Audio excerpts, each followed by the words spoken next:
ಎಲ್ರಿಗೂ ನಮಸ್ಕಾರ. ನನ್ನ ಹೆಸರು ಅರ್ಜುನಹಳ್ಳಿ ಪ್ರಸನ್ನಕುಮಾರ್ ಅಂತ. ಕಾವೇರಿ ವಿಚಾರದಲ್ಲಿ ಸ್ವಲ್ಪ ವಿಚಾರಗಳನ್ನ ನಾನು ತಿಳ್ಕೊಂಡಿದ್ದೀನಿ.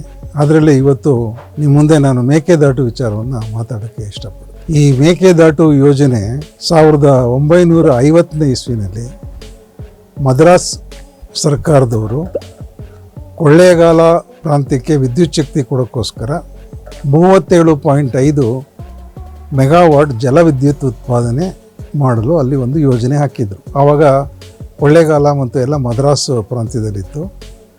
1956ರ ಭಾಷಾವಾರು ಪ್ರಾಂತ್ಯಗಳಾದಾಗ ಆ ಪ್ರದೇಶ ನಮ್ಮ ಕರ್ನಾಟಕಕ್ಕೆ ಬಂದು ಸೇರಿತು. ಸೊ ಹಾಗಾಗಿ ತಮಿಳುನಾಡಿನವ್ರು ಅದನ್ನು ಮುಂದುವರಿಸಲಿಲ್ಲ, ಮದ್ರಾಸ್ನವ್ರು ಅಲ್ಲೇ ಬಿಟ್ಟುಬಿಟ್ರು. ಅಲ್ಲಿಂದ ಇಲ್ಲಿವರೆಗೂ ಮೇಕೆದಾಟು ಯೋಜನೆ ಸುಮಾರು 76 ವರ್ಷ ಆಗಿದೆ. ಇನ್ನೂ ನಮ್ಮ ಜನರ ಕನಸಾಗೆ ಉಳ್ಕೊಂಡಿದೆ. ಇತ್ತೀಚೆಗೆ ಏನೋ ಒಂದು ಆಶಾಕಿರಣ ಬಂದಿತ್ತು. ಯಾಕೆಂದರೆ ತಮಿಳುನಾಡಿನವರು ಸುಪ್ರೀಂ ಕೋರ್ಟ್ನಲ್ಲಿ ಮೇಕೆದಾಟು ವಿರುದ್ಧವಾಗಿ ಸಲ್ಲಿಸಿದ್ದ ಅರ್ಜಿಯನ್ನು ಸುಪ್ರೀಂ ಕೋರ್ಟ್ ವಜಾ ಮಾಡಿತ್ತು. ಮತ್ತೆ ತಮಿಳುನಾಡಿನವರು ಅದನ್ನು ಪುನರ್ ಪರಿಶೀಲನಾ ಅರ್ಜಿ ಸಲ್ಲಿಸಿದರು.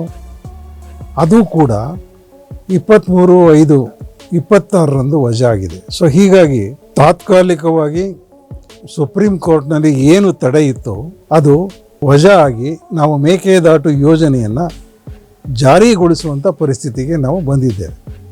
ಇದು ಒಂದು ಅಂಶ. ಈಗ ನಾನು ಏನು ಮಾತಾಡೋಕ್ಕೆ ಇಷ್ಟಪಡ್ತೀನಿ ಅಂತ ಹೇಳಿದ್ರೆ, ಇಂಥ ಒಂದು ಪರಿಸ್ಥಿತಿನಲ್ಲಿ ಕಾವೇರಿ ನದಿ ರಕ್ಷಣಾ ಸಮಿತಿ ಬೆಂಗಳೂರು ಅಂತ ಹೇಳಿ ಒಂದು ಸಮಿತಿಯವರು ರಿಜಿಸ್ಟರ್ ಮಾಡಿಕೊಂಡು 30/5/2026ರಂದು ಸುಪ್ರೀಂ ಕೋರ್ಟಿನಲ್ಲಿ ಕಾವೇರಿ ವಿವಾದದ ಬಗ್ಗೆ ನಮಗೆ ಅನ್ಯಾಯ ಆಗಿದೆ ಅಂತ ಹೇಳಿ ಒಂದು ಅರ್ಜಿ ಸಲ್ಲಿಸಿದ್ದಾರೆ. ಈ ಅರ್ಜಿ ಬಹುಶಃ ಅವರು ಯಾಕೆ ಸಲ್ಲಿಸಿದ್ದಾರೆ ಅಂತ ನನಗೆ ಅರ್ಥವಾಗ್ತಾ ಇಲ್ಲ. ಮುಖ್ಯ ಪಿಟಿಷನ್ ತಮಿಳುನಾಡಿನವ್ರದ್ದು ವಜಾ ಆಗಿ ರಿವಿಷನ್ ವಜಾ ಆದ ತಕ್ಷಣ ಇವರು ಮೊಕದ್ದಮೆ ದಾಖಲಿಸಿದ್ದಾರೆ. ನಾನು ಆ ಸಮಿತಿಯವರಿಗೆ ಒಂದು ಪತ್ರನೂ ಬರೆದಿದ್ದೆ.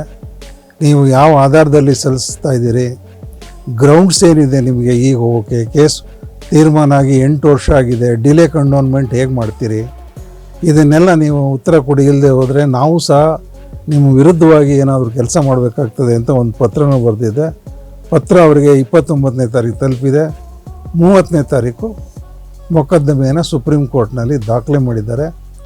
ಅದು ಭಾಳ ನ್ಯೂನತೆ ಮತ್ತು ದೋಷಪೂರಿತವಾಗಿದೆ ಅಂಥೇಳಿ ಸರ್ವೋನ್ನತ ನ್ಯಾಯಾಲಯದ ಕಚೇರಿ ಅದನ್ನು ಡಿಫೆಕ್ಟ್ ಲಿಸ್ಟ್ಗೆ ಸೇರಿಸಿದೆ. ಸೊ ಇದು ಪರಿಸ್ಥಿತಿ. ಈ ಕೇಸ್ ಹಾಕೋದ್ರಿಂದ ನಮಗೇನು ತೊಂದರೆ ಇಲ್ಲ, ಮುಂಚೆನೇ ಹಾಕಬೇಕಾಗಿತ್ತು.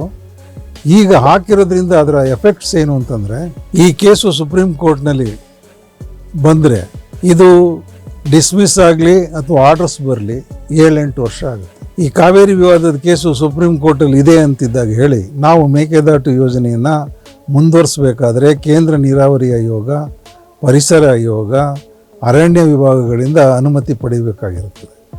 ಇವರು ಸುಪ್ರೀಂ ಕೋರ್ಟ್ನಲ್ಲಿ ಕೇಸ್ ಹಾಕಿರೋದ್ರಿಂದ ಆ ಇಲಾಖೆಗಳು ಯಾವ ಅನುಮತಿ ಕೊಡಲ್ಲ.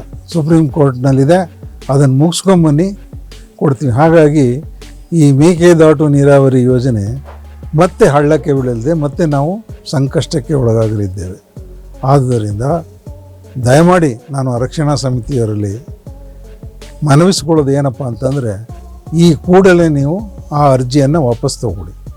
ಇಲ್ಲದಿದ್ದರೆ ನಾವು ಸಹ ಏನು ಮಾಡಬೇಕಾಗ್ತದೆ ಅನ್ನೋದನ್ನು ನಾವು ನಮ್ಮ ಸ್ನೇಹಿತರು ಮತ್ತು ಈ ಮೇಕೆದಾಟು ವಿಭಾಗದ ಜನತೆ ಸೇರಿ ನಾವು ತೀರ್ಮಾನ ಮಾಡ್ತೀವಿ. ಅದಕ್ಕೆ ಅವಕಾಶ ಕೊಡಬೇಡಿ. ದಯಮಾಡಿ ಈ ಅರ್ಜಿಯನ್ನು ವಾಪಸ್ ತಗೊಳ್ಳಿ ಅಂತ ಕೇಳ್ಕೊತೀನಿ. ಕರುನಾಡು ಟೈಮ್ಸ್ ಚಾನೆಲ್ನಲ್ಲಿ ಸುದ್ದಿ ಮತ್ತು ಜಾಹೀರಾತು ನೀಡಲು ಈ ನಂಬರ್ಗೆ ಕರೆ ಮಾಡಿ.